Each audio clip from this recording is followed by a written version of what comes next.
धन्यवाद सभापति महोदय जी। आपने मुझे उपजीविका जन्य सुरक्षा, स्वास्थ्य और कार्यदक्षता संहिता 2020, औद्योगिक संबंध संहिता 2020 तथा सामाजिक सुरक्षा संहिता 2020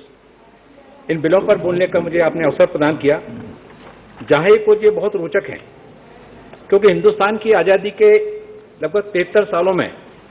कभी भी इस प्रकार का ठोस और रचनात्मक और व्यवहारिक कदम उठाने का पूर्व की सरकारों के द्वारा कोई प्रयास नहीं किया गया, जो उनकी कार्यशैली और संवेदनशीलता को परिलक्षित करता है। वहीं दूसरी ओर यह एक अत्यंत क्रांतिकारी कदम है, जो भारत के असंख्य मजदूरों, कर्मकारों और व्यावसायिक प्रतिष्ठानों में कार्य करने वाले करोड़ों लोगों के जीवन में मूलभूत तथा दूरगामी सुधार लाएगा। और इस कदम को हिंदुस्तान के यशस्वी प्रधानमंत्री आदरणीय श्री नरेंद्र मोदी जी की परिकल्पना और हमारे श्रम एवं रोजगार मंत्री सम्मानित संतोष गंगवार जी के साहस का मूर्त स्वरूप कहें तो कोई अतिशयोक्ति नहीं होगी। सभापति महोदय जी, मैं अपनी बात इन पंक्तियों के साथ प्रारंभ करना चाहता हूं। हमारे सामने वाले मित्र चले गए, पहले वो आप पर ध्यान नहीं देंगे, फिर वो आप पर हंसेंगे, फिर वो आपसे लड़ेंगे और तब आप जीत जाएंगे। माननीय सभापति महोदय जी, ये पंक्तियां किसी और की नहीं है, बल्कि हमारे राष्ट्रपिता महात्मा गांधी जी की हैं। और आज के संदर्भ में महात्मा गांधी जी की पंक्तियां किस प्रकार सार्थक हैं और कितनी सार्थक हैं, इसका विश्लेषण मैं अपने भाषण में आगे करूंगा, उसका प्रयास करूंगा। सभापति महोदय जी, वर्तमान में हिंदुस्तान की आबादी करीबन 134 करोड़ के आसपास है और इतनी बड़ी आबादी के एक बहुत बड़ा प्रतिशत मजदूरों, कर्मकारों और व्यावसायिक प्रतिष्ठानों में कार्य करने वाले लोगों का है। इन सभी लोगों की वेतन सुरक्षा, सामाजिक सुरक्षा, बेहतर कार्यदशा इत्यादि को संचालित करने के लिए देश के आजाद होने के तत्काल बाद से प्रयास किए गए। इस दिशा में कारखाना अधिनियम एक सर्वोत्तम प्रयास था, जिसे 1948 में इसी संसद द्वारा बनाया गया। इसके पश्चात 2013 तक, यानी हिंदुस्तान में मोदी सरकार के बनने के ठीक पहले तक देश के पास 29 केंद्रीय श्रम अधिनियम थे।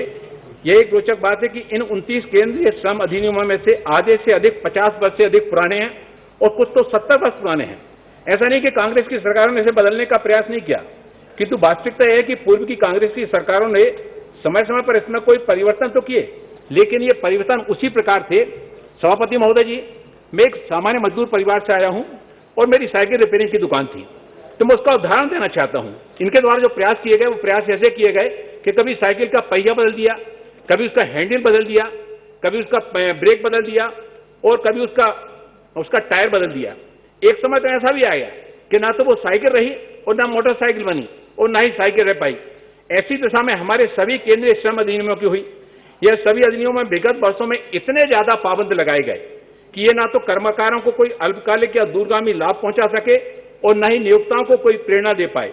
हिंदुस्तान में काम करने से अपने साथ देश की तरक्की का मार्ग प्रशस्त कर सकेंगे। इन केंद्रीय श्रम अधिनियमों से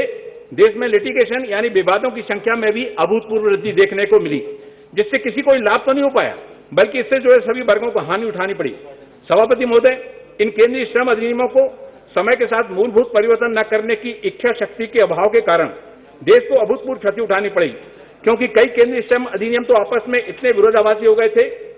कि इन विरोधाभासों के कारण जहां को कर्मकारों में काफी असंतोष था, वहीं वो नियोक्ताओं में भी काफी निराशा थी। ऐसी दिशा में देश के यशस्वी प्रधानमंत्री श्री नरेंद्र मोदी जी के मार्गदर्शन में हमारी सरकार ने एक क्रांतिकारी कदम की नींव रखी और इस दिशा में कार्य करना प्रारंभ किया। इन परस्पर विरोधाभासी 29 केंद्रीय श्रम अधिनियमों का एक समग्र रूप में विस्तृत अध्ययन किया जाए और एक आसान तरीके से समन्वय स्थापित करके केवल 4 संहिताओं में समावेश किया जाए, जो सर्वव्यापी हो, सर्वस्पर्शी हो, सर्वलोकव्यापी हो। सभापति महोदय, जब सरकार की यह मंशा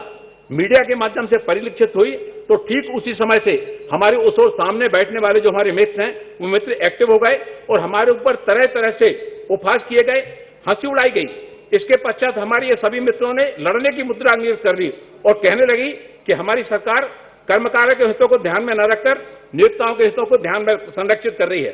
सभापति महोदय, इन सभी घटनाक्रमों को एक क्रमबद्ध रूप में देखकर ही मैंने अपने भाषण के प्रारंभ में और महात्मा गांधी जी की उन पंक्तियों को उद्धृत किया था कि पहले वो आप पर ध्यान नहीं देंगे, फिर वो आप पर हंसेंगे, फिर वो आपसे लड़ेंगे,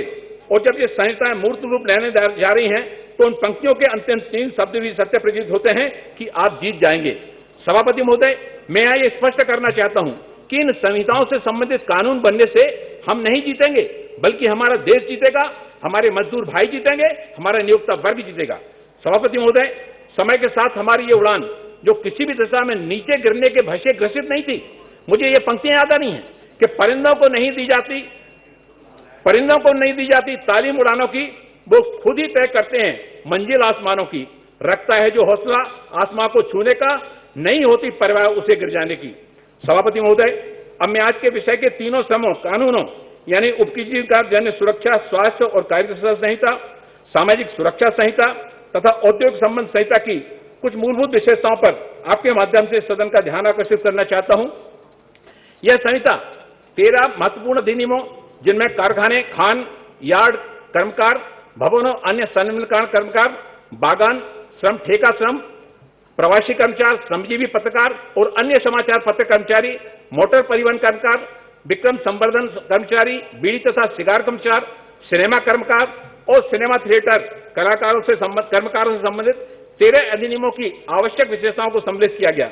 अभी तक की व्यवस्था में एक प्रतिष्ठान को कई तरह का पंजीकरण कराना पड़ता था, जिससे कई व्यवहारिक समस्याएं उत्पन्न होती थी और विदेशी निवेशकर्ता भी अपनी पूंजी हमारे देश में लगाने से पहले 100 बार सोचते थे। अब चूंकि केवल एक पंजीकरण से ही काम पूरा हो जाएगा, अतः देश में न केवल पूंजी निवेश को बढ़ावा मिलेगा, बल्कि हमारे प्रधानमंत्री जी और गृह मंत्री जी का भारत को 5 ट्रिलियन की इकोनॉमी बनाने का सपना भी जल्द पूरा होगा। इलेक्ट्रॉनिक मीडिया में काम करने वाले पत्रकारों को भी शामिल करने के लिए श्रमजीवी पत्रकार की परिभाषा में जो संशोधन का प्रस्ताव लाया गया है, यह वास्तव में बहुत स्वागत योग्य है और इसके उस क्षेत्र में जो है ना, श्रमजीवी पत्रकार वर्ग के क्षेत्रों में काफी इसकी भूरी सराहना हो रही है। परिवार की जो परिभाषा है, कामगार के जो आश्रित दादा दादी हैं, कई बार क्या होता है कि कोई कर्मकार होता है, कर्मकार के माता पिता का निधन हो जाता है, लेकिन दादा दादी नाना नानी उसके ऊपर निर्भर होते हैं। तो इसमें दादा दादी नाना नानी को भी शामिल करने के लिए परिवार की परिभाषा में और न्यायपूर्ण विस्तार किया गया है। विडो बहन और विडो पुत्री को भी इसमें शामिल किया गया है,